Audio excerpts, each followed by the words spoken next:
So today we're making scones.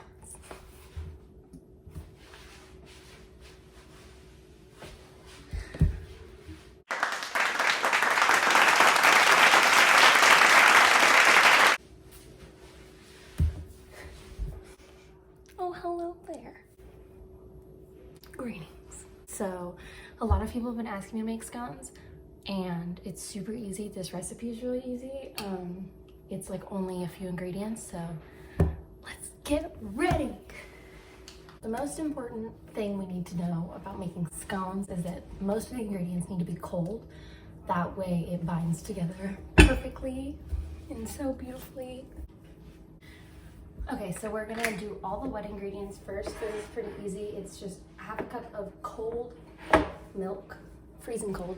I have it in the fridge right now. It's already measured out, but I just wanted to make sure it was nice and icy for us, you know, if you know what I mean. Then we're gonna need milk, honey, and 1 egg.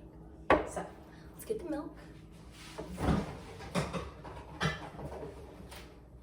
right, so I have half a cup of cold whole milk. You should always use whole milk because it is the best for baking. It's like unsalted butter. It's just like a rule. And I know that I learned the rule to why, but I don't remember. So I'm just gonna work with this. So we're gonna we use a spatula also. Here's my cute spatula of today. This one's green and white polka dot. Oh my God. So make sure you get all the milk out, pour it in,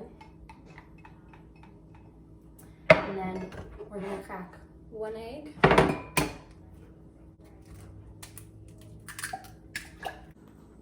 Compost your eggs or I'll haunt you in your sleep.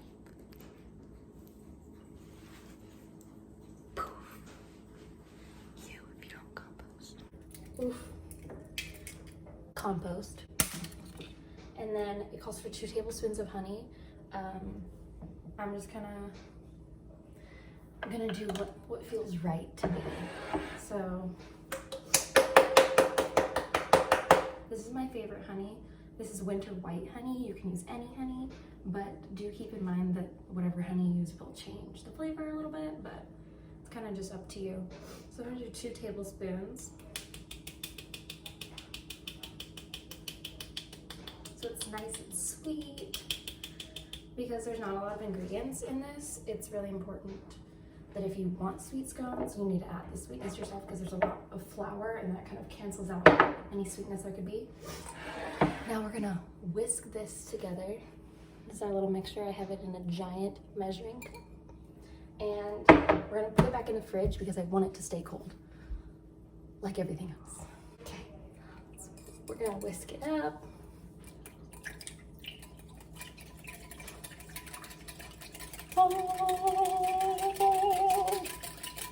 It's like a tornado in here. So once that's all nice and combined, we're gonna put our whisk in the sink for now, and then we're gonna put this back in the fridge. So.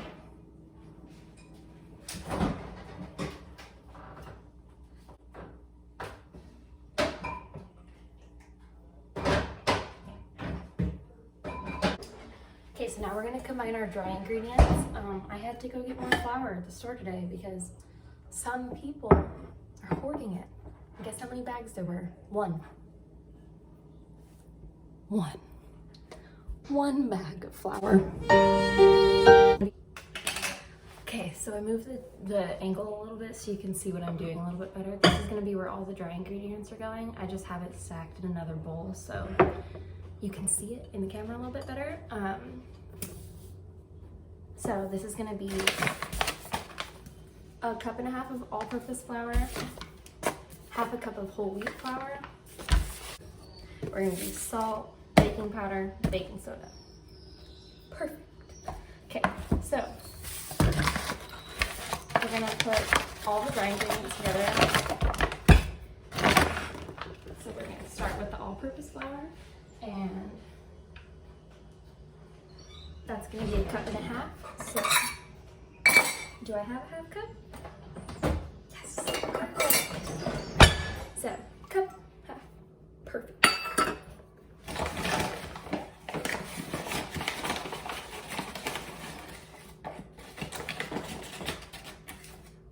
Also, I preheated the oven to 400 degrees already with the rack in the center. This is gonna be, excuse the construction outside, because apparently during quarantine, we need to rebuild the house.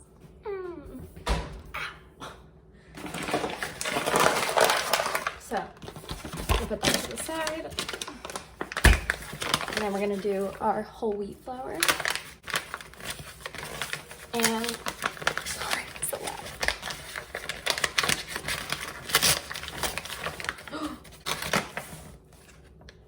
loud. Whole wheat flour is really good for scones and like bread type products because it gives it that grain, that you need. I would not use it in like cookies or anything. Some people do if they want more wheat, but I don't know. I just don't like the way it tastes. It's like the difference between regular goldfish and whole grain goldfish, and like whole grain goldfish are disgusting. Disgusting. Like literally should have never been made, but whatever. It's a topic for a different day. So, see if I can find my tablespoons. Oh, I washed them. Cinderella over here doing all the dishes and cleaning the house.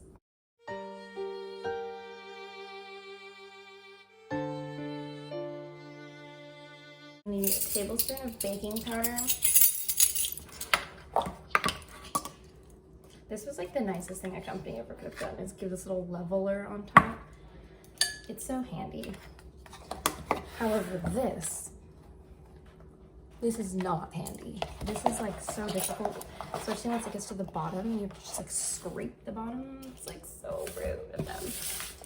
Oh, that was too much.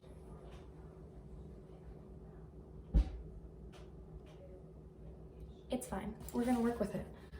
This is all about experimenting. So we're just gonna do the same amount of salt since I made a huge mistake there. Usually it's all the same. This was not supposed to be all the same, but today it is, because literally who's gonna stop me? I'm in my kitchen, in my pajamas. This is the time for experiments. Okay, let me get my whisk.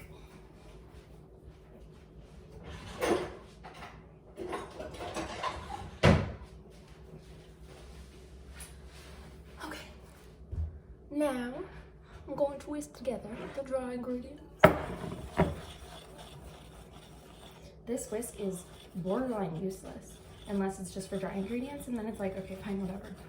But for like eggs,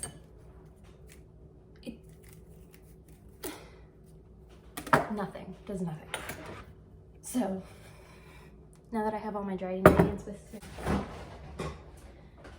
get a stick of cold butter. It does need to be cold. Do not heat this up. That is part of it. It's gonna make the scones hold together more when it's cold, and it will melt when you're using your hands. This technique is my favorite. I think it's important to work with your hands because then you can really feel the texture that you're supposed to be getting. So we're gonna cut this up into cubes. That way it's easier to melt in. Make sure you wash your hands if you're gonna be doing this. Otherwise, it's disgusting. Disgusting. So, also I have my tripod in the sink. So if it looks like I'm getting really close to throw knives in, it's just because you're in the sink. It's just a good place for me right now. So now that they're all cute and chopped like this, we're gonna toss them in. So, once they're in here, we're going to make sure we get nice and crumbled up, and we're gonna use our hands. Use your hands only for kindness. I'm gonna move you up a little bit closer so you can get a up close and personal with what I'm doing. So, watch this. Okay, hello friends. Oh, here's an outfit of the day, everyone. pants, Forever 21, Daisy bell bottoms.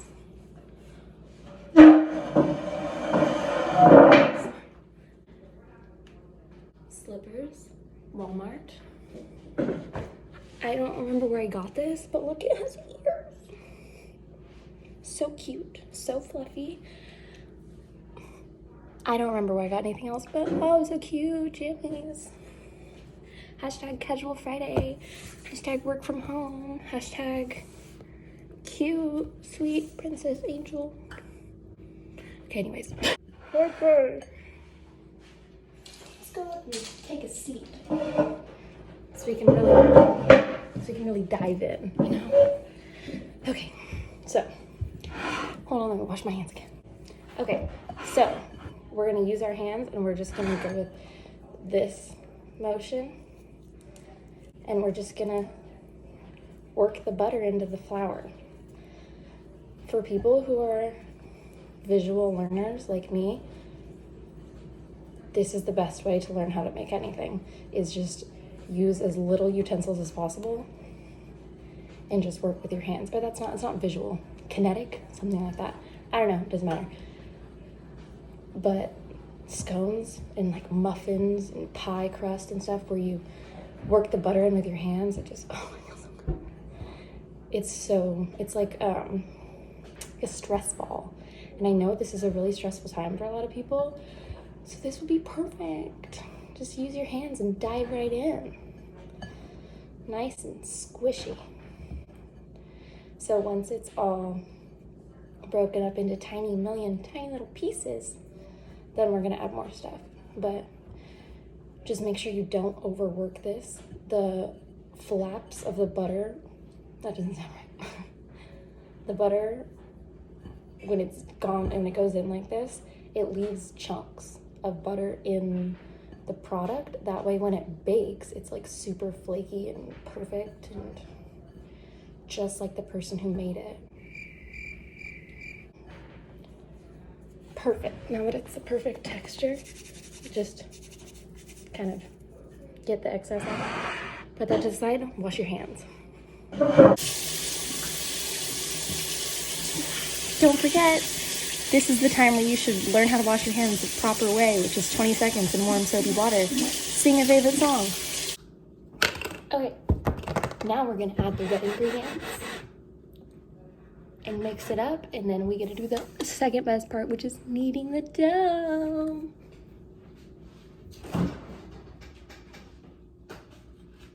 Okay, so now that my mush mixture has been in the fridge, it's perfect temperature for this, and this is also going to help the butter not melt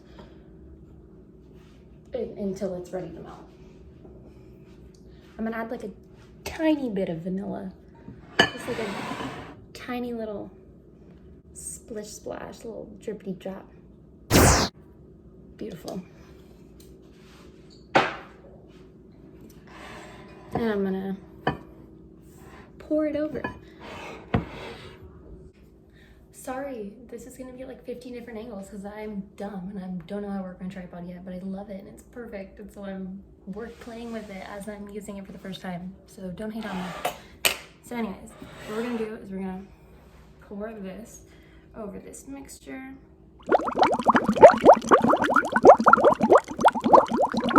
Scrape the bowl, make sure we get all that yum in there. Oh. And this part is a little soupy, so we use a fork. Fork is your best friend. I learned that in culinary school. They actually didn't have to teach me that. I use forks all the time. So we're just gonna work that in until it's nice and sticky. So how's everybody's quarantine going? Are we doing okay? Or are we losing our minds? I'm starting to do the latter, but it's okay, it's fine, everything's fine. So don't overmix this. That's like the most annoying used term in baking. Everybody's like, don't overmix it, don't overmix it. But don't overmix it, because that is the quickest way to ruin something, is if you overmix it. So now that it's this consistency, where it's almost there, I just use my hands. When it's super wet in the beginning, I don't use my hands because it's like, it's a whole texture thing with me. I don't like it. So we're just gonna keep mushing that together until it's all combined. It's gonna start to literally mush together, and that's when you know, but there's gonna be still like flour and stuff at the bottom. You just really need to make sure you work it in. There are some scone recipes. Let me pull up a seat, we can chat. There are some scone recipes that use yeast and like need to rise and stuff. I know I've made it that way before, but considering the entire population of the world has decided they're professional bread bakers now, there's literally no yeast at the store. So, if you're hoarding yeast, so now that my dough is all mixed together, and I'm gonna put some flour on the counter, and we're gonna section her. I'm gonna just put some flour on the counter. I'm also use a cup,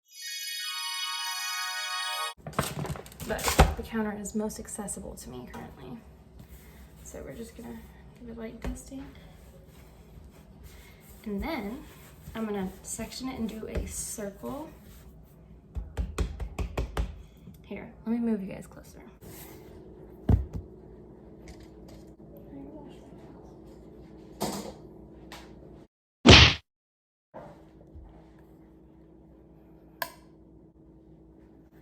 So we're gonna use our dough cutter. We're gonna cut it in half. I forgot to add chocolate chips and stuff, but you guys can definitely add chocolate chips if you want.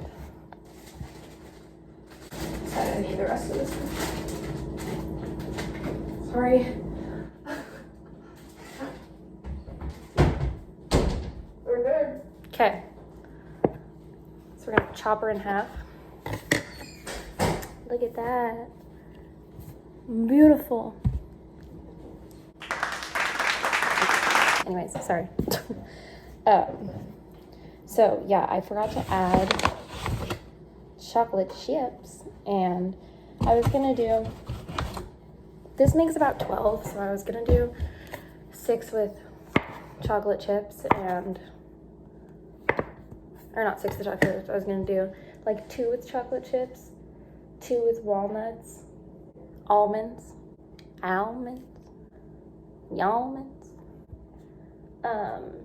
2 with brown sugar, and 2 plain.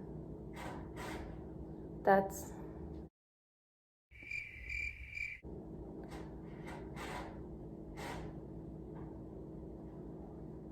I'm gonna do 2 of each. So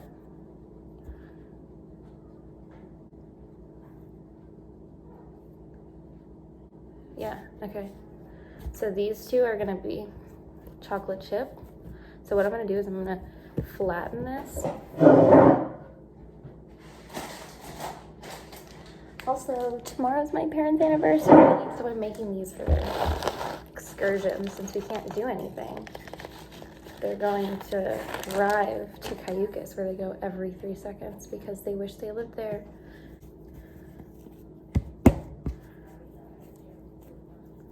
Okay. So that's nice and mushed.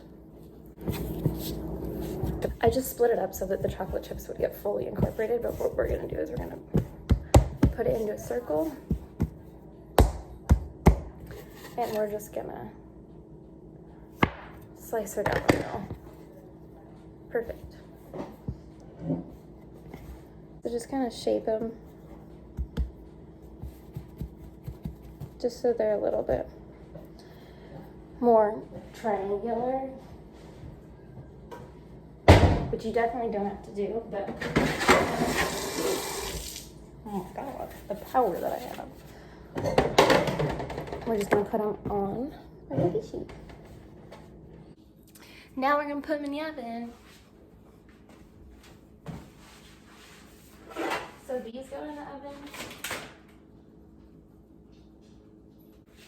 They're gonna go in the oven for 20 minutes, and we're gonna rotate, give it a little spinny spin. And then we're gonna put them back in for 10 minutes until they're nice and perfect and golden.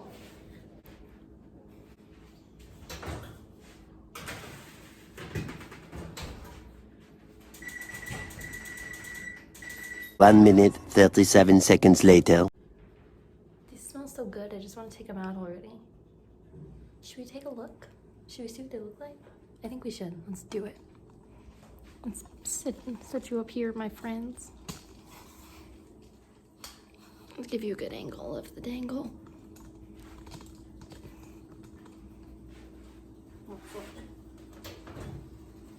Oh, look at those.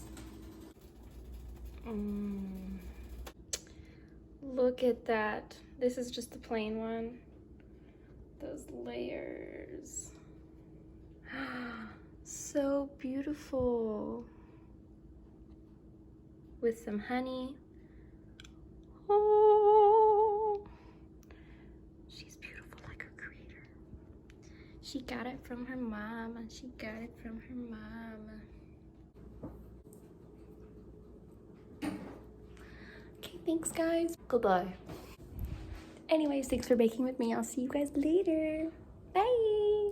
Peace, love, happiness, unity, caring, and kindness. Love you.